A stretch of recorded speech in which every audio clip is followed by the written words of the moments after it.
Hey, how you doing? This is John, and welcome to John's Long Box. It's 10 a.m. Eastern Standard Time, Sunday. That means it's time for Sunday Comics.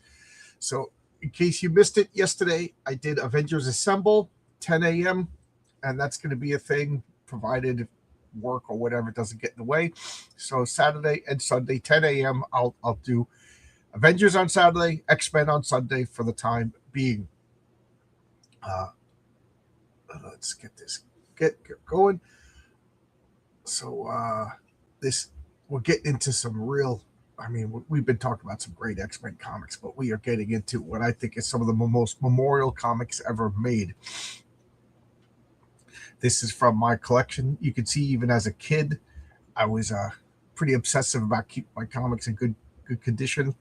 I think by this point, I discovered bags and boards and things like that. So once I got them off the spinner rack, I would read them, put them in a bag of board. I don't think I was bringing them to school anymore. I used to bring all these comics to school and put them in a folder. Have your coffee, everybody. Delicious Tim Hortons coffee. There we go. There we go. I'm working today. This is my last day on the evening shift. Tomorrow, it's back to the day shift. I get my normal life back after almost a year on that shift. Ooh. All right, so there we go. Let's address the chat. And hey, Brittany's here. How you doing, Brittany? Over at Fox Prowl Comics. How you doing, Fox Prowl Comics? Brittany's husband, Ron, is hard at work doing a story for me. His story will be the third Raven story. I gave him a long lead. I got the first Raven story already scripted, and it's queued up for Renzo. The second Raven story, which is the bridge between the first story and Ron's story, needs to be written, but I have it plotted out in my head and jotted down on the notes. And so we'll no need to write that yet. I stayed up real late writing a short 6-page story for the King Fu Christmas special. So Renzo is working on the King Fu special. He put the Patriarch on hold because because that one has a release date. We want to get that in people's hands by Christmas of this year. So it's a 16-page King Fu story, and I thought I can't just do a 16-page comic. People will go berserk. So I wrote a 6-page backup story. It'll be a short flip book, a Christmas story. That story is called Christmas Magic. And first story is King Fu rescuing. He's going to Vietnam. He finds out about a missing in action Marine, and he rescues him on Christmas. And then the backup story is the Christmas Magic, how the Patriarch's family celebrates Christmas. So that's gonna be 22 pages, and I think I'll put maybe a letters page in that, bring it, because it has to be divisible by 4. So in order to print, so maybe we'll put some art or whatever. So it's gonna have 2 covers. I'm trying out a new artist.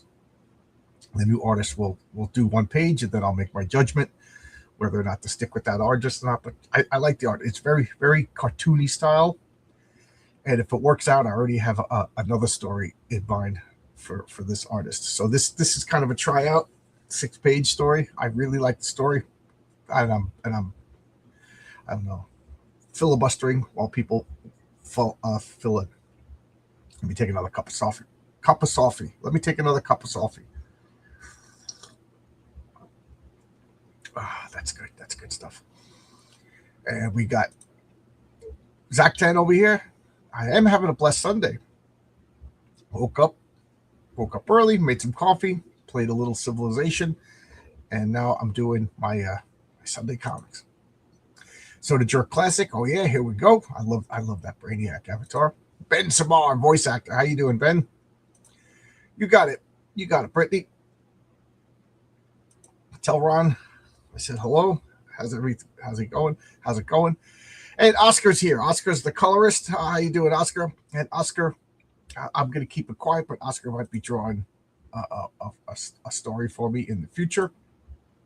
Oscar's hard at work coloring the Patriarch. He'll be coloring King Fu. He'll be coloring a bunch of projects. He's coloring and drawing Eddie is Doomed. And then I was talking to him about another superhero story that we've been working on. So we got a lot. So but again, I got a lot of plans. I'll give you guys a little peek behind the scene. I'll do it quick so you don't read. But here are all the stories in order that I need to write scripts for. I did it fast on purpose just to show you. And that doesn't include 2 more that are on the other side of the page. Those are all the stories that are in my noggin for the comics. So I need you guys to support Longbox Comics, Heroic Tales, King Fu Christmas Special, and Patriarch #1 coming out sooner rather than later. So let's I'm just trying to wake up. Hey, Ben Sabar. Ben Sabar is all here, but we also got Dave Brink just dropping by to say hello. Writing day today. Yeah, Sunday is my main writing day, but I'm going to work 1 to 8 today. So don't really I don't have a chance to do the writing today. So I stayed up late and did the writing last night. That's why I'm a little messed up right now. Sophie better than soy free. Yes. Hail, Brittany, Oscar. Hey, everybody saying hello to each other. Okay, so I'm just going to turn off my camera for a second, blow my nose. And then, can you still hear me, everybody?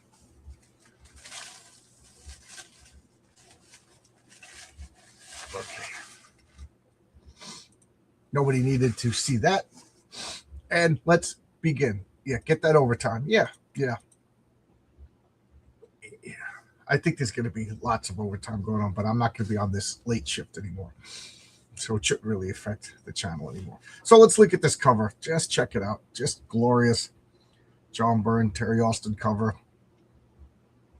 I great use of color. I mean, look at these great costume designs. You got Wolverine over here just going nuts.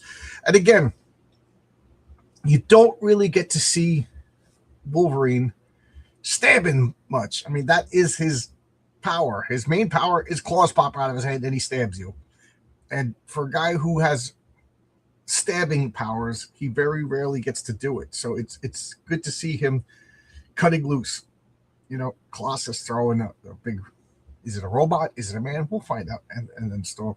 I love that. And then look at the background. It's just this is like pale green. We got blue over here. It just makes. This is the kind of I kind of miss this coloring. If this was today, every little detail would be colored, and every detail would have an individual color, and it would just create so much that you wouldn't be able to see like the dimensions. If you ask me, so many colors, it would just make it look like stained glass, and then everything would be on the same plane, if that makes sense. But I love these muted colors in the back. It just makes the foreground stand out. I hate saying popped. Everybody says popped.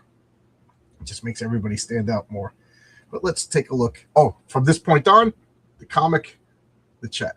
Comic, the chat.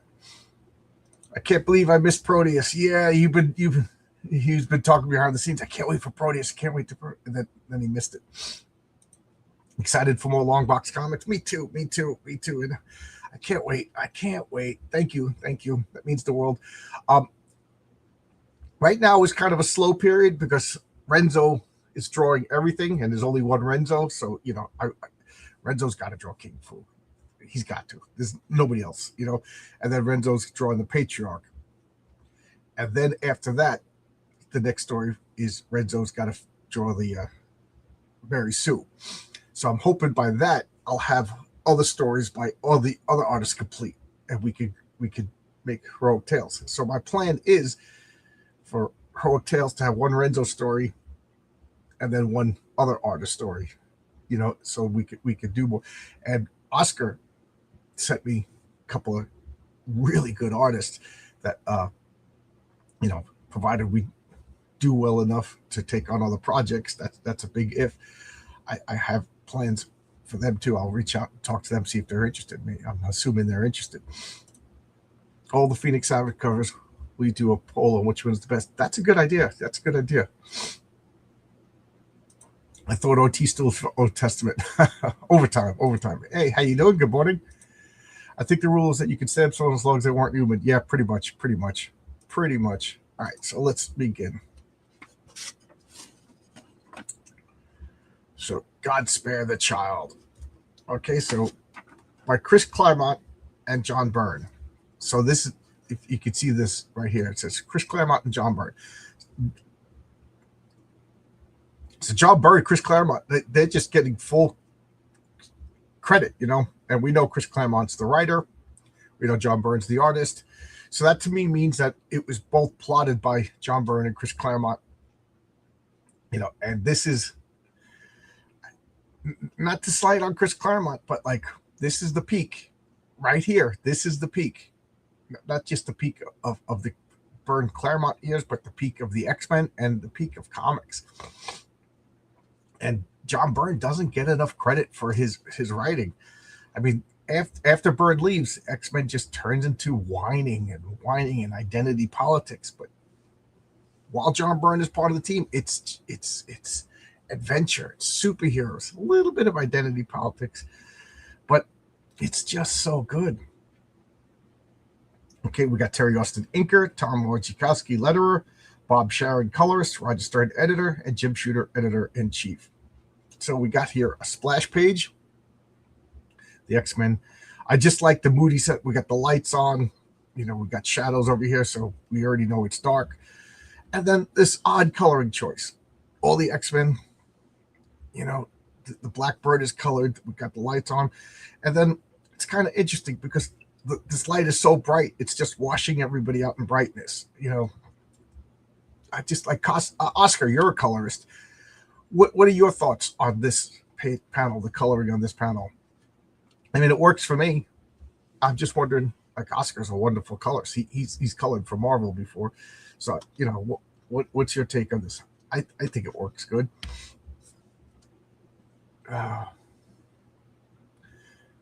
Marcus is here. How you doing, Marcus?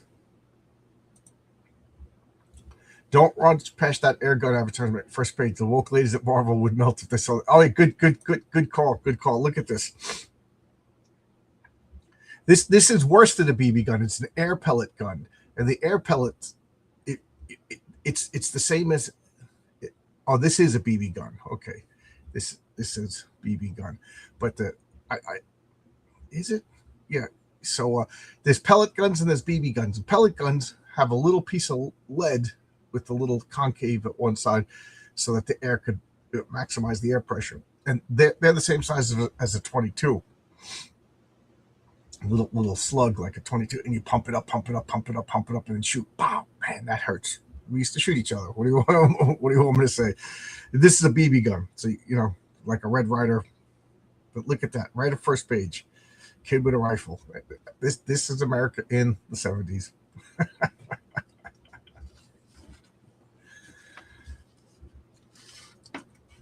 So now we got the X-Men proper in proper color, the gloomy Scotland sky.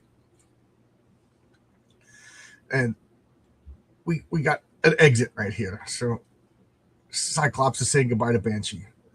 I'm sorry you're not coming with us, Sean. Are you sure you won't consider your decision to leave the X-Men? Until Sonic Scream heals, if it ever does, the Banshee is of no use to you, boyo, and I'm more needed here. I understand. I wish you both well.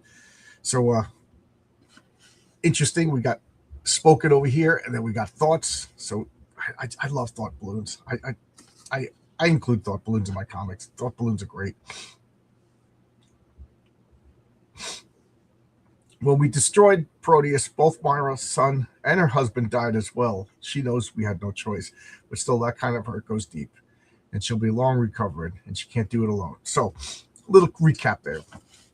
Remember, the last issue they killed Proteus, Mutant X, and Proteus was in possession of Myra McTaggart's husband and father of the kid. So, like it or not, Myra is going through some tough times. Sean and Myra have a relationship, so he's got no powers. Perfectly good, perfectly satisfying. Makes sense. Kind of leaving. Now that we're shy at X-Men, we could show you. I appreciate the offer, Cyclops, but the answer is still no. I may be Madrox the Multiple Man, but at heart, I'm still just a Kansas farm boy, and I'm going to stay on Mirror Island and help Sean and Myra run the lab. So he's going down asking for recruits. The Multiple Man says no. Remember, he suffered a loss. One of his multiples was taken over and killed by Proteus. Alex, I'm sorry too. Scott has Havoc and Polaris. We may be superpowered mutants, but Alex Summers and Lorna Dane are X-Men. If you ever need us, just call. We'll come running. But otherwise, we want to live a normal life. So, they're all saying goodbye. The X-Men are down. Remember, I love this shady Blackbird taking off.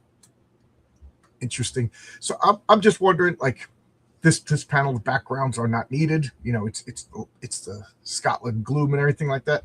So is this John Byrne's way of like catching up? I don't need to draw the backgrounds over here. It fits. I'll have extra time to draw stuff in the back. I mean, I don't know, but it works. And then we got all of these X-Men. And this, again, is stuff that in comic book, like in the movies, they would all be in their regular clothes. He wouldn't have his mask on, but it's comic books. Just have them in their costumes, so they're just chilling out, talking, hanging out in full costume, masks on. Like Wolverine's got his mask on, Cyclops got his mask on, the rest of them don't wear masks, and they're superheroes doing superhero stuff, which is just chilling in a supersonic jet. And Colossus is he's the good, wholesome boy. So Martin was the hand that slew plus Proteus. I know he was evil incarnate. It was him. It was his life for Mars. But does that make what I did right? Yes, it does, Colossus. You saved somebody's life. You did what you had to do to save somebody's life. To me, that's completely cut and dry. You killed a vampire. You know what I mean? It was going to kill other people. You did the right thing, Colossus. But that's the way the cookie crumbles. I love this. Jean Grey and Storm are catching up, and the Sonic thing is, and behind it we have a larger, slower corporate jetliner marked with the stylized logo of the New York's legendary Hellfire Club. So this is inside the Hellfire Club's private jet. It's all opulent. There's a sword over here. Now, keep in mind, this is the elite. Do I need to spell it out who they are? We got Jason Wyngarde over here. Jason Wyngarde is really Mastermind, an old mutant who's been bothering the X-Men since, X-Men 3, X-Men 4?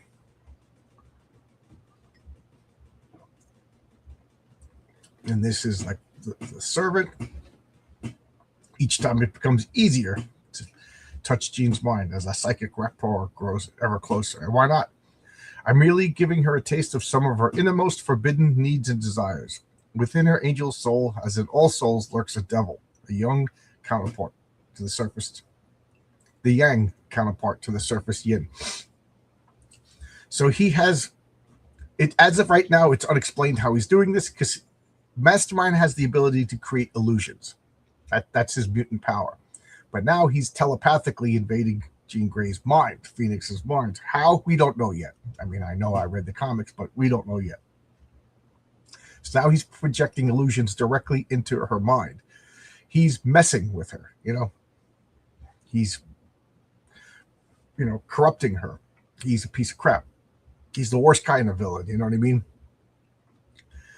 And all I'm doing is freeing that negative part of herself from its moral case. Wyngarde smiles, concentrates, and miles away, Jean Grey's world suddenly turns topsy-turvy. So right now, from miles away, because he has a psychic fish hook in Phoenix's brain, he's projecting his illusions again. Let's look at the chat. Weird, even for that time. Looks like they missed a channel in the printing. Oscar's commenting on this. I think it's supposed to just emphasize this bright light. It works. I mean, back then, I think the coloring was less is more. I mean, look at this background. They didn't need to color every atom of every page. I think that I would have liked Havoc more if he had stuck around more. Yeah. I didn't really know who he was at this point. Keep in mind, at this point, I've been collecting X-Men for 10 issues, less than a year. So from issue 19 to 119 to now, I didn't know who Havoc could look. I didn't want them in the X-Men. They weren't X-Men to me. They were just, side characters. You know what I mean? And Banshee, he lost his powers in the first issue. I had one issue before that, 114. And since I got this, I've been obsessed, and I went back and I bought all the other issues. But at this point, I only saw Banshee use his powers once, and he lost his powers. So I didn't really have that much love for him either. So these are the X-Men that I liked. Where is the comments? So the Blackbird being shadowed, here we go right off the bat. Yep. Right. No, actually, this is in front, and the Blackbird. This is in front, and that. So he left first. He's reading Jean Grey's mind. So his ship is slower. It's a corporate jet. So he actually left first, and the Blackbird is going to overtake it. So when they got close, he shot his psychic powers at her. So Banshee is settling down for now. Yes, exactly. Hey, Monomakis, how you doing? Good to see you. Good to see you. Phoenix is hotter than Storm. Fight me. I'm not, who doesn't love a green-eyed, red-headed American girl? You know what I mean? I mean, we're talking about the two hottest girls of Marvel right now. So the illusion seems to be mixed with hypnosis or dreams. Yes. It's like telepathic. I'm going to get nerdy right now. In my superhero role-playing game, illusions is split into two powers, either illusions and then constructs. So like Green Lantern, I don't know why they call them illusions, so I removed that. That's just called constructs. So illusions to me is illusions, everybody can see them, or phantasm, which are illusions directly into your brain. So if I was to put a phantasm of a wall in your brain, you would react. So you would like, oh no, I can't break through. So you would look like a mime trapped, because your brain is filling in all the details. Like if I put in a phantasm of pot roast, your brain would make you smell it and everything like that, but nobody else would see it because it's projected into you. So that's how I'm describing this. That's my rules. That's So he's doing phantasms into her mind. Well, Mastermind also has help from another piece of crap for reasons, has become a fan favorite. Yep. Totally agree. Phoenix is way hotter than Storm with or without the mohawk. I didn't like Storm when she had the mohawk. This big luscious mane. Oh, we can't. This big luscious head of hair is essential to her looks. I liked the Mohawkster. I thought it made sense given the context of like she was suffering some sort of trauma from separation from the Earth, given that her power is connected to the Earth. And then she should have healed and it was over with, which was what happened. Like I was saying the other day, whenever they change the status quo, shock it up, they always go back, So I'm all caught up. I will turn the page. This Bubble Yum ad, I talk about it all the time, so I'm not going to talk, but I hated it, and it drove me crazy. So, boom. I forgot to bring this up, so I'll go back a page. But here, Jason Wingard is activating his power. Jean is responding. And then we have the page break. The page break, they're doing comics the right way. They're using the page break to not spoil the surprise. So when you buy comics in a trade paperback, the formatting is off a little bit. The tension and spoilers, stuff like that, because of the formatting of they're using the ads. So they know that this is going to be on the side of the page. Boom, surprise, what's going on? So now she's back. Oh no, not again. I'm on a ship. Everything's changed. It's happened twice before in X-Men 125 and 126. Is anything amiss, Jean? Thought I heard you cry out. No, you had a rough passage, my darling, but soon we'll be in New York, and then you'll be mine forever. Oh, yes, Jason. What am I doing? The emotions he stirs within me, so intense, must break free while I can. Oh, my head aches, Jason. I'll be fine once I've had some fresh air. I'll accompany you. No, thank you. I prefer to be alone. So these phantasms are so real. She can't help but act like she knows something's wrong, but it's like she's in this dream world, but there's some sort of subconscious thing that's fighting it. So she's just walking out. I thought these time slips were caused by Proteus reality warping powers. It seems I was mistaken. The alternative is so incredible. Can I actually be psychically shifting in time, reliving my life of one of my ancestors? I suppose for the power of Phoenix, anything is possible. And that scares me. So she's having doubts. She doesn't know what's going on. Is this real? Is this, I kind of like that explanation. She thinks that it was Proteus's powers that was messing with her. And then she kind of dismissed it. Omnipro says, Good morning, Omnipro. I'm waking up. You can hear the change in my. I think this page is to be in black and white. They look fantastic. The minimalist color helps. Yeah, I agree. Oscar, is an artist. He's a colorist. He can do it all. And I do think that sometimes less is more. And these older comics are proof of that. Like once they got the computerized coloring and they just filled in every detail. Look, a lot of crowdfunded comics and the coloring in crowdfunding. It's just too much. Once you color everything, nothing really stands out. And everything looks flat, like a stained glass window. But I agree. Like, look at this panel. Why is it green? It's green because it's right in the middle and it's distinct. They spend all this time in the same place. This should be the same color, but then everything kind of blends together. So they just took the color choice to make it green, and it works. It works. I bet you none of you even noticed it until I pointed it out. Let's turn the page. So now we got conflicting, what really scares me is that the more these time slips are happening, the more and more often I'm supposed to be trapped in the past. What will happen to my body in the present? Milady? The captain. I know that face. Scott. I saw you come on deck, ma'am. Is there anything troubling you, Jean? So there's Scott. And I have to admit, when I saw Scott Summers portrayed as that, I just didn't like him. He just looks like a jerk right here, And then boom. She's white as sheet, almost terrified. I'd like to help. I don't think you can, Scott. I doubt anyone can. At least let me try. I need to talk to you to explain some things. About your dating Colleen Wing? You needn't. I already know. I never tapped your mind, Scott. I never will, but I couldn't help picking up stray thoughts from the others. Jean, Colleen's a friend. No more. So she's reading people's thoughts. Something you shouldn't be doing. That's why telepathy to me is always a shady power, reading people's thoughts. You know what I mean? Like, it's like I just casually break into people's houses, and look at their furniture, see what's on their TV, open up the refrigerator, go through their and then leave uninvited. Nobody would accept that. It's the same thing with their thoughts. That's why telepathy to me is always a shady power.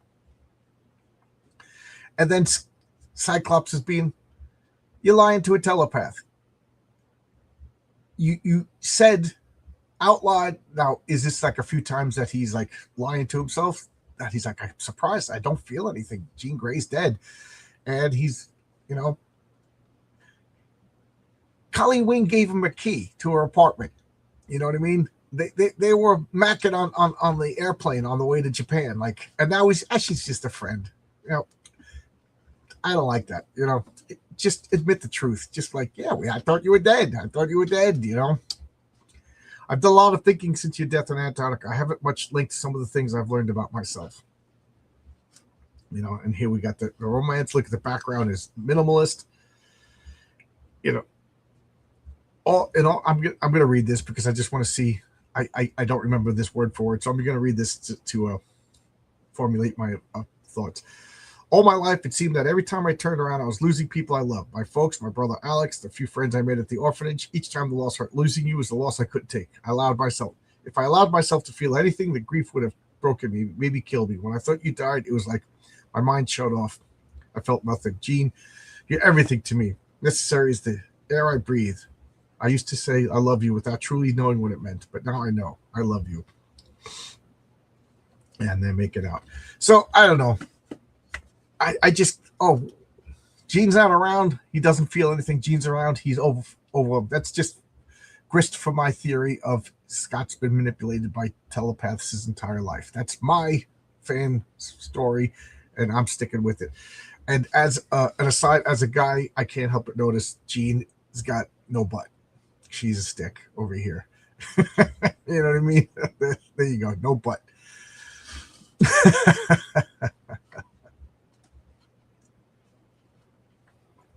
And then they're landing over here at the X Mansion. Now, how do you get clearance for this? You could just fly a jet into like a rich, like even super rich guys. Could Jay-Z just fly an airplane into his backyard? I don't know. Maybe you can. I think John Travolta has an airplane. Yeah, maybe it can. What do I know? So what's going on? Red danger. Intruder alert, Wolverine. Sensors have picked up something inside the house. All readings are scrambled, though. Can't tell if it's friend or foe. We'll have to assume there's trouble. So, boom. I love this. The door kicks open. The flying people, the teleporter, and the runner all arrive at the same time, even though they're using different modes. Professor Xavier, you're back in the flesh, Storm. Evening, my X-Men. If you're so good, it's so good to see you that you're all alive and well. So there you go. Xavier is home. And keep in mind, for me, a guy who the last time I saw Xavier was in 114, and then you'd see him. Like that's the last time that was my first X-Men comic, and then I was collecting since 119. So the most of the time Xavier was in space, and you see him every once in a while talking to Lee Andrews. So I don't really know Xavier as a kid when I started collecting these comics. I instantly didn't like him. Let's check out the comments. Stippling Vaughn is here. Looks like a jerk. Well, he is. Stippling Vaughn has he doesn't like Cyclops, and I can't argue with him. He's absolutely right. Stippling Vaughn was introduced to Cyclops. I think, correct me if I'm wrong, Stippling, in X Factor #1, where he just abandons his wife and kid. Why would you like that? That's what broke the character for me, and he's been irreversibly damaged ever since. There's a million ways they could have done that. They wanted to get the X-Men, the original X-Men, back together again for an ill-conceived concept. I mean, X Factor 1 to 10 is awful. It got better, but we're going to capture mutants, scare the hell out of them, kidnap them, but we're the good guys. It was such a bad concept. It was so stupid. They could have just had, one of the original X-Men villains show up and want revenge, so he needed the original team to get together because only they knew something. You could have done something like that, or you could have just gone full on Jean Grey's manipulate. She's back to life. She is confused everything, and she manipulates everybody into forming a team. A million of ways, but no, they character assassinated Cyclops. I think Scott Summers is a crybaby. I think the Hugh Jackman movies got it right. But it's a downer to me. I want more leadership energy. Yeah. Scott Summers was better when Jean Grey's not around.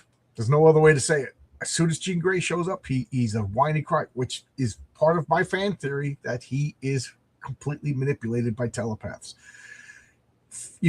For this entire run so far, my entire experience with Scott Summers is telepath free, and he was cool. He was decisive. He was a leader. I like that he was stoic and reserved. And now telepaths are back, and he's a whiny douche. There's no other way to describe it. Remember, if you have episodes where you're transported to another time, don't tell anyone, especially not friends and teammates, because they'll just think you're crazy. Yeah, yeah. I mean, remember in Harry Potter, hearing voice, even in the wizarding world, hearing voices is not a good sign. The psi power is perfect for a team's communication between team members. It can be done clandestinely as well as instantly. Yes, yes. That's one of the main uses for telepathy in my role-playing game. Anybody who gets telepathy becomes the de facto communicator, between the team. And it's good even when they're underwater and stuff like that. They can still communicate. Thoughts are a rough draft or published words. A helicopter. Yeah, you can have a helicopter. Although John Travolta has an airplane. Absent can make the heart grow fonder, but where were these feelings when she was absent? Absolutely. No superhero air traffic controllers. Why is Xavier back? Xavier's back because 2 or 3 issues ago, he was hanging out with Leandra, and she's being reinstated as the emperor, reinstated as the empress of the Shi'ar Empire, and he's just a third wheel. In their galaxy, there's no handicapped people. You know what I mean? So he's wheeling around the wheelchair. They're just like, can't you get like cybernetic implants? Can't you get bionically re-enhanced? And so he's a handicapped guy. He's human, but he's an alien, and he doesn't fit in. And then all of a sudden he gets a psychic flash of Jean Grey, or he realizes Jean Grey, and he's like, I gotta get back. Yeah, introduced as a deadbeat dad and a cheating husband. Yeah. How could you like the character? I don't like the character. He's been a jerk longer than he's been a cool guy at this point. But it's comic books, and giving enough. I rereading these now. I could see the only way to redeem the character is that he's been manipulated by telepaths his entire life. Because when Jean Grey wasn't around, he was cool. Jean Grey shows up, he's detestable. You think the writers don't know that they're character ruining actions? They do know, and they do it on purpose or at fault, but don't realize. Yeah, but this was Louise Simonson. Was Jim Shooter the editor-in-chief when X Factor came out? I forget. I don't remember. But this was Louise Simonson. They could have done anything. To me, that was just such a misstep with the character. X Factor. I bought it because I'm a completionist, and I just was like, this stinks. I couldn't wait for it to get canceled. I mean, it ended up getting better once they dropped that whole Mutant Hunters premise, but it was editorially decreed. We're going to make the old X-Men back by any means possible. And it was just so stupid. We're going to hunt and they were like playing on Ghostbusters. It was just so stupid. There you go. Let's turn the page. We got the Dallas Cowboy Cheerleaders. We got Kiss. Suzanne Summers. There's the 70s right there. That's the 70s. We got Rom. Rom, the comic book based on the great comic book based on a lousy toy. Good comic. Good comic. Yeah, and you're right, Logic.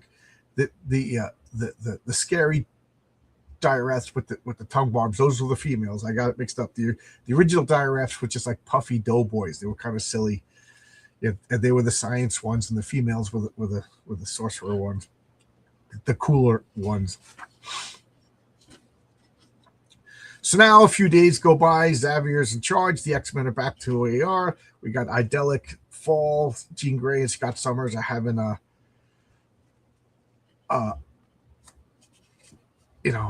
they're figuring out who they are. And then Jean Grey says, I caught a stray cat. I'm the reason he returned to the school. He's worried about my ability to control Phoenix's power. I mean, this is a little evidence that Phoenix is a separate entity because, she keeps referring it to it as Phoenix, not as herself. But this could just be, write it off as fear, But I'm going to die on that hill. The Phoenix Force was the stupidest idea ever. It just assassinated this great story. So what's going on? Boom! The door opens. The danger room. Wolverine. Where are you going, Wolverine? Eat up, mister. Ease up. What's going on? I'm no kid anymore, Summers, and I ain't no flaming amateur. So where does Chrome Dome get off treating me like one? You tell Xavier what I told you, Bob. Wolverine don't jump through no hoops for nobody. That sounds serious. It is serious, and I should have seen it coming. I didn't figure things would blow up so quickly. So I didn't like Xavier, and then this page just cemented how much I can't stand Xavier. So can we talk for in a moment, Scott? Nightcrawler. Now we will test your agility and wall crawling ability. Storm, your airborne maneuvering costs your strength. Scott, notify Wolverine. Tell him that his childish outburst will cost him 10 demerits.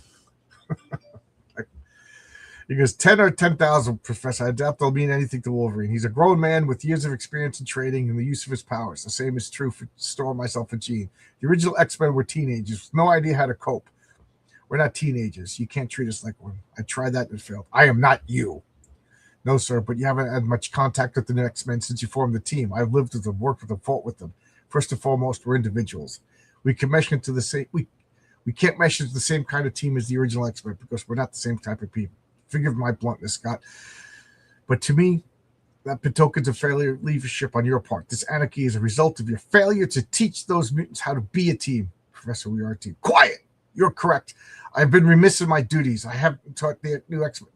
He's just a jerk.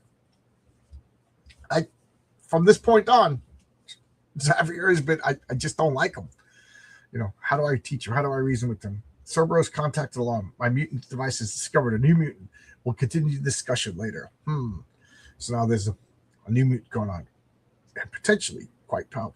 The scanners indicate 2 mutants, both manifesting abilities unknown to Cerebro's memory banks, and both potentially quite powerful. Dum, dum, dum. Omniprobe says they're making Cyclops Super Alpha in the current X-Men 2. He tried to kill Cypher. It was pretty cool. I wouldn't know. I haven't read the new X-Men comics in 2015. Off to church. See you later. Oh. All right. So now we got these ads. I got to go a little faster because I have to go to work. So what's going on? It's crazy. I'm still the untrained kid to him. Xavier's an unreasonable jerk, and I guess old time readers like, yay, Xavier's back. I did, and now we got Jason Wingard. They're spying on him. The Hellfire Club. What's your next move, Shaw? We'll contact those mutants just as Xavier plans to. Only the Hellfire Club will get there first and recruit them. So the Hellfire Club finds out about the mutants. We name drop Sebastian Shaw, first appearance. For those of you who wondered who sick Warhawk on our Merry Mutants back in issue 10 and Y, well, now you know. The Hellfire Club has a tap on the server. Your man Warhawk did his bugging work well. So that year ago, that they plugged up a thread. And, soon the X-Men will soon discover, won't they, my dear White Queen? As you say, Sebastian. So here is the first appearance of Emma Frost as the White Queen. So she's going to go and intercept the mutants, the new mutants, and recruit them for the X-Men. For the Hellfire Club. And make no bones about it, the Hellfire Club is a sex club. It's the look at the way the girls are dressed. Look what they do to Jean Grey. And now they send out Emma Frost, girl boss, to Deerfield, Chicago, Windy City, and specifically Deerfield, roughly 25 miles northwest of the Loop. This is on a summer day. Catherine Pride is heading home from another class. She's 13 years old, going on 14. Hi, Mom. Come in here. This is Kitty. This is Miss Frost. She represents a very good school in Massachusetts. Hello, Catherine. I'm sure we're going to be great friends.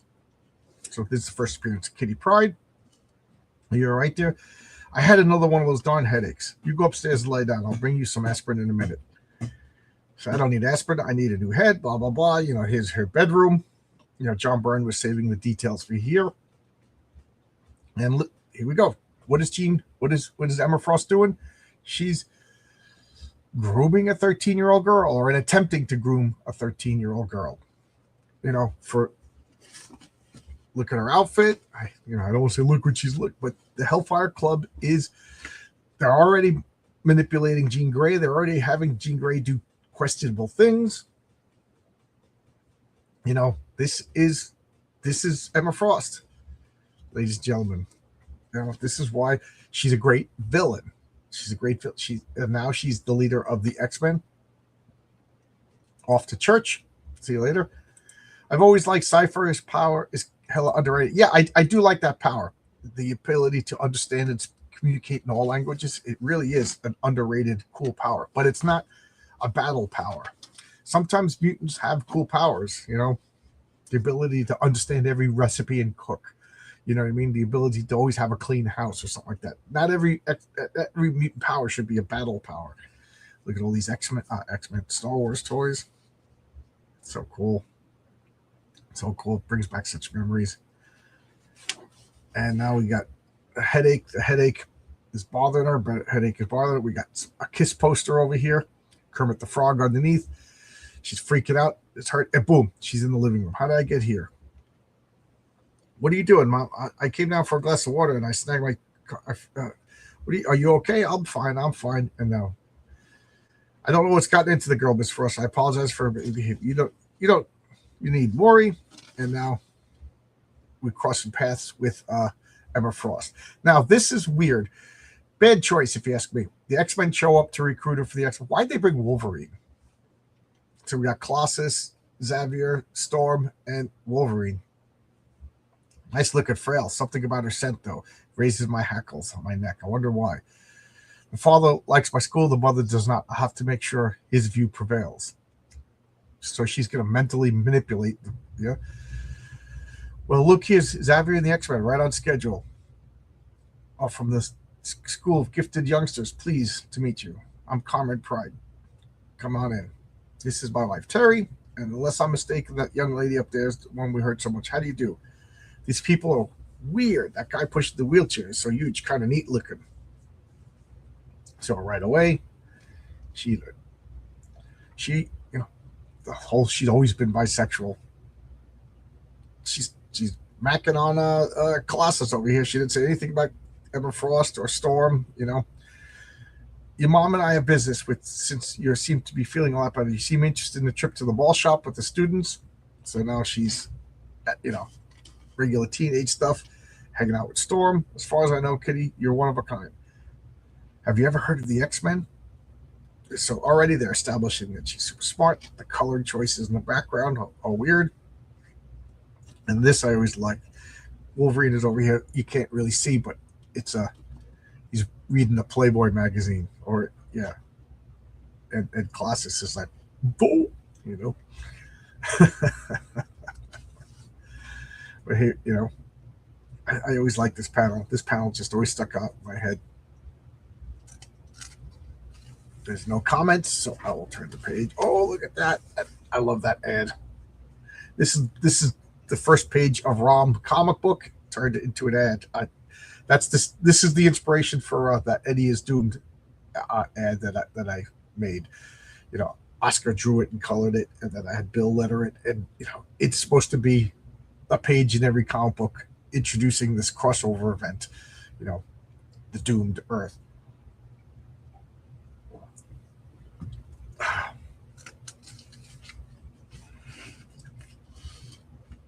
So she heard of the X-Men.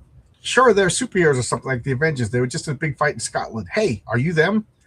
We are. Professor said it was okay to tell you. Gosh, can I have your autograph? So she's acting like a normal girl, 13-year-old girl. So much energy in life and joy.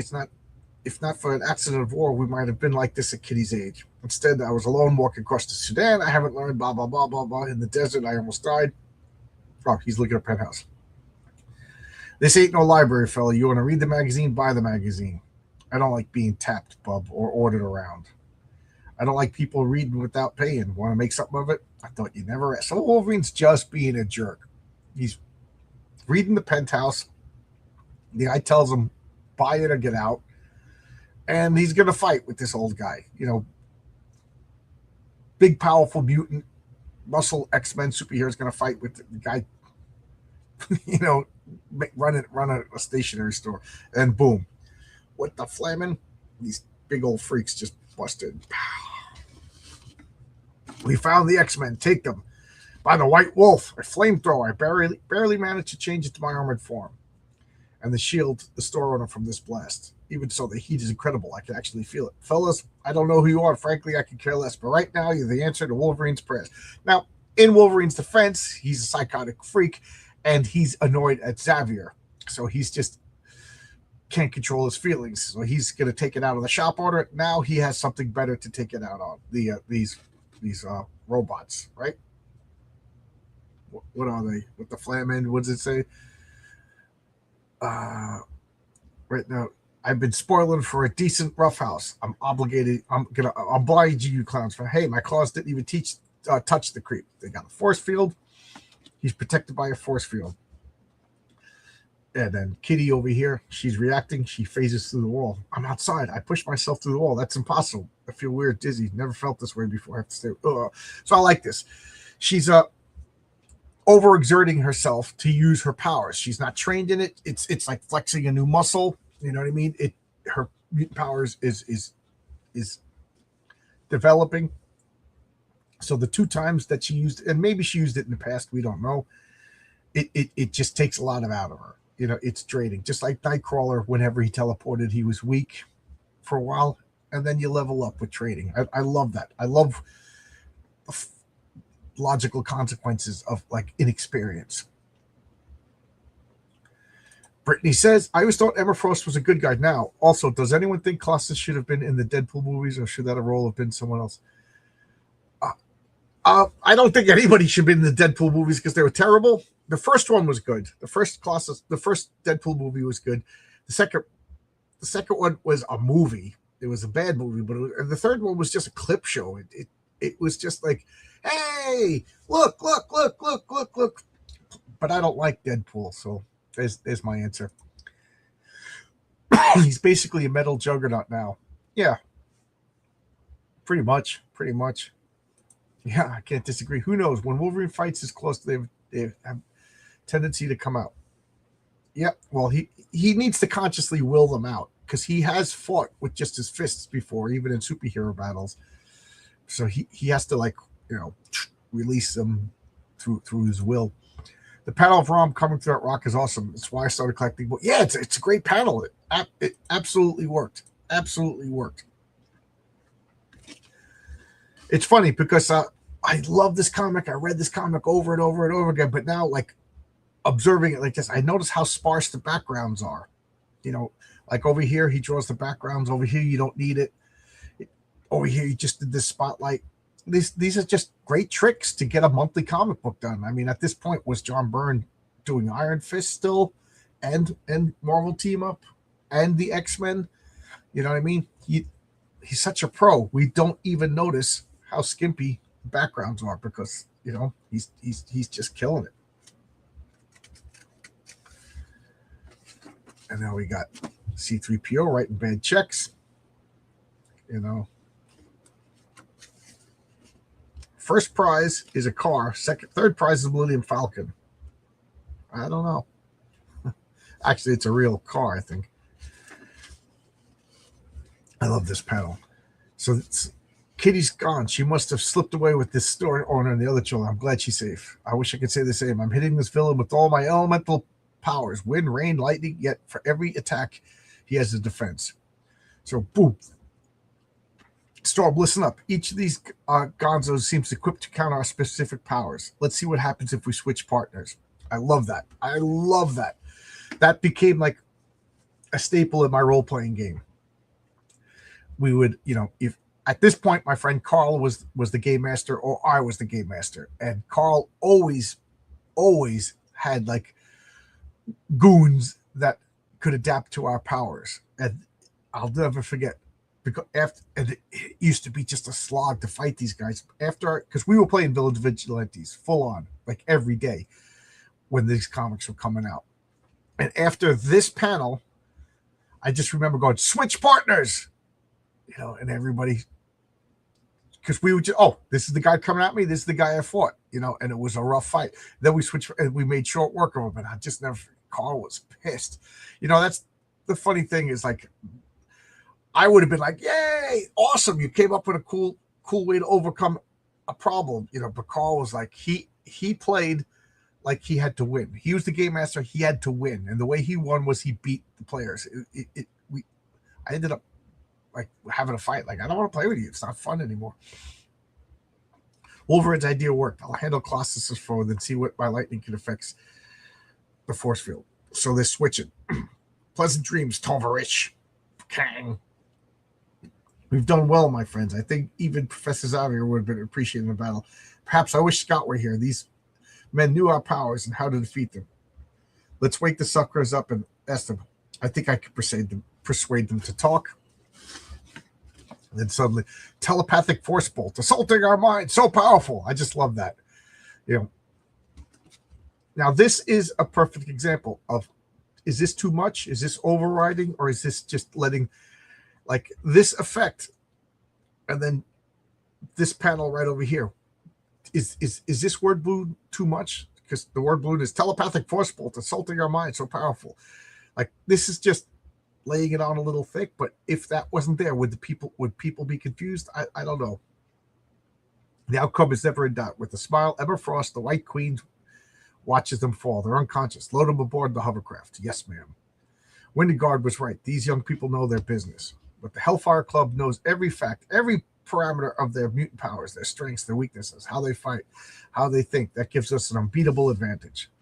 Let's go. After we turn these prisoners over to the lab, we'll go after Xavier himself, and we'll see if we can make a clean sweep of the X-Men. Yes, ma'am.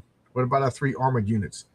Don't worry about them, Cutler. The Hellfire Club has a way of dealing with failures. So she casually murders the 3 men in the robot suits, blowing up the store. They made an offhand report that everybody got out, but did everybody get out of the whole building? Did everybody get out of just the malt shop? I assume there's apartments up there. You know what I mean? This is Emma Frost. Yay, she's an X-Men now. Yay.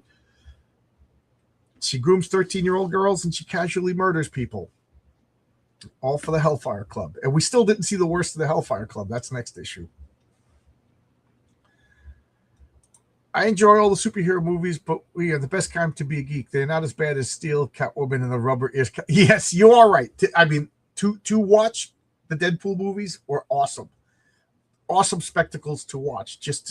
But like the characterizations and the stories are kind of weak. But yes, I do agree, Oscar. I just don't like the character of Deadpool. Since we're talking X-Men, could you keep a file on Colossus versus Luke Cage for an upcoming clobbering time? That's a good one. That, remind me. Good morning. About to clock at work. Hope you all having a good. Me too. I got to get leaving for work soon too. Meme Lord Woodrow. He has his own comic. If you can, leave spaces so we can know your link to your comic. Looks great, by the way. I love it. Have you ever seen those amazing digital telescopes for tabletops for role playing? They're amazing. They're connected to the Dungeon Master's computer. He can put up. Yeah, I see them. I'm a theater of the mind. I would never use them, until we could hook up our brains. I can project my thoughts directly into the place. I don't want to use it because I feel especially for superheroes, when guys are flying through space and over that building and over there, teleporting here. It doesn't work for superheroes. I prefer theater of the mind. I never used miniatures, stuff like that. It just turns it, once you use tabletop stuff, I got friends that love that stuff. They build all the terrain and everything, and more power to them. They're having fun. But for me, once you build terrain and you have maps, it's a tactical miniatures game rather than a role-playing game. Let's go and use your imagination. Picture things in your head rather than, sometimes you just got to picture things. Use your brain rather than manipulating matter. Human Torch versus the Ice Master. How did the Human Torch carry these without burning them? These must, I don't know, but who cares? They're fruit pies, and fruit pies are garbage. I hate fruit pies. They're industrial exhaust. So let's go to the last page. Those X-Men had power and training sufficient to defeat. Those men had power and training sufficient to defeat the X-Men without my help. They botched their job, and now their explosive charges in the armor have rewarded them for their handiwork. Don't act so shocked, Cutler. We pay good wages. We expect our money's worth. So right here, this is Emma Frost. Casually murdered people, and browbeating another guy for being concerned. That was Phil, the guy who played, that was my buddy Phil. I knew his wife. I knew his kids, whatever. He's now dead. And don't you dare feel bad about it. Strip them, search their uniforms and their person. Carefully remove anything that might be used as a weapon or signaling device. Take special care with Storm. We know about the lockpicks in her headdress. Make sure she does another surprise. I'll keep them telepathically seated. So, stripping them down, especially search the girl. I know we're supposed to care more about girls, but they're stripping them down, checking everything. She's telepathically keeping them unconscious. She's such a good person. What about the girl, Kid? She escaped in the confusion. The X-Men are always our primary target. Now that we have them, she'll keep. When we want her, we know where to find her. I did it. I concentrated. I'm walking through the wall. I feel tingling all over, but I'm not as tired as last time. My headaches are all gone. Oh no, that creepy Miss Frost and her goon squad are holding the X-Men prisoners. Why did I decide to snoop aboard? I got to help them. But how? These guys have guns and superpowers, and I'm all alone. Dun dun dun. There she is. There's Emma Frost, first appearance. What do you think? Isn't she such a hero? Casually murdering people, violating people, kidnapping, and then grooming a 13-year-old girl. And next issue is Dazzler. So we got the letters page. I always like to check out Stephanie, Mario, and Mark, Hyacinth, in Brooklyn, and Margaret O'Connell from Princeton, New Jersey. And now we got more ads. We got these cars. These are fun. And I always get a kick out of seeing DC stuff in a Marvel comic. We got Captain Marvel, we got Wonder Woman, Superman, Batman, Robin. I don't know. I always get a kick out of seeing DC stuff in a Marvel comic. And then we got the back cover. And there we go. X-Men 129. A lot of firsts. We got Sebastian Shaw's name dropped. We got first appearance of Emma Frost, first appearance of Kitty Pryde.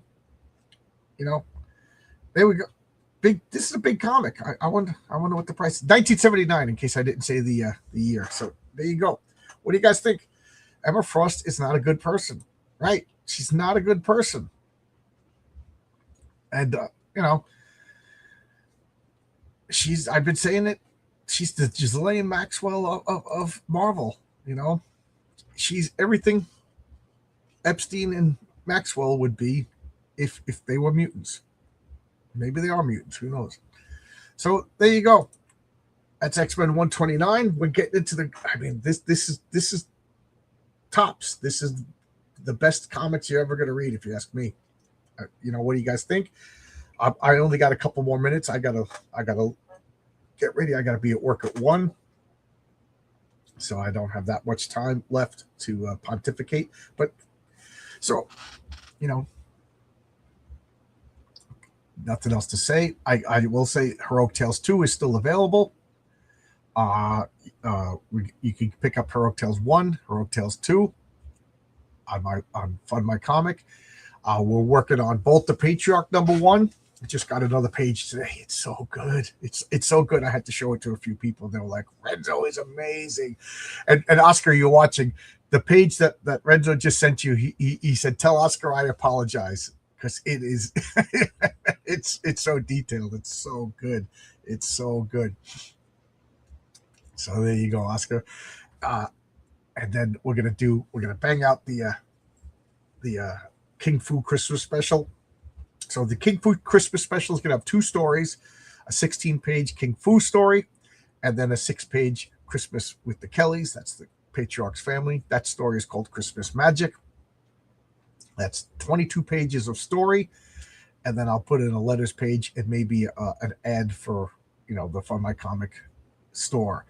So I really got to get that store up by the time, because I want that to be the permanent place to buy all my back stuff. So anyway, I'm going to get going. Got to get ready. I don't want to go to work, but man, overtime's good. Go to Fox Prowl Comics. And Brittany, do you work on Saturdays at 10 a.m.? Because I'm going to be doing a regular Saturday show also about the Avengers. I mean, I wanted to do that after this, but I can't wait.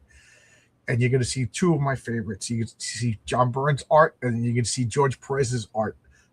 Right now, George Perez's art in Avengers 151 isn't that good, but you'll see the progression month after month after month till oh my God, it's just outstanding. All right, so it's time for me to say goodbye, kids.